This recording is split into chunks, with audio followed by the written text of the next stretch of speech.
Últimamente hemos cambiado un poquito por el estado de alarma. La donación de sangre normalmente siempre se hacía en los centros de salud, hoy hospitales, etcétera, y en estos momentos no podemos acudir a esos sitios porque se supone que están contaminados y hay muchos enfermos en principio que pueden ser sospechosos de la pandemia que estamos sufriendo.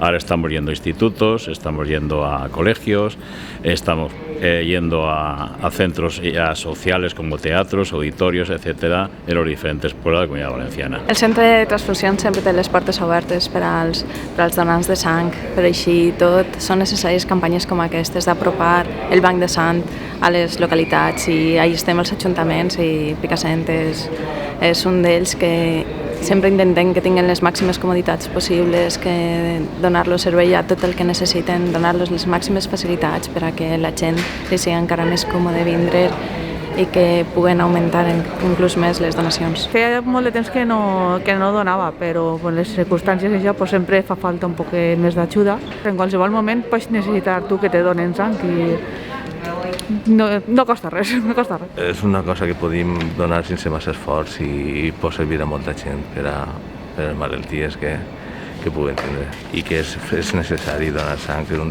bé que tu tens i que pots donar sense problemas. Estamos muy agradecidos a todos los donantes que puedan y acuden. Y en los pueblos muchas veces la donación está siendo muy buena y aceptable. Ara, en plena crisi sanitària, la gent és més conscient i ens està responent molt bé, malgrat que Picassent sempre respon molt bé. Ara està inclús esforçant-se més, eixint de casa per a vindre a donar sang perquè saps que és necessària.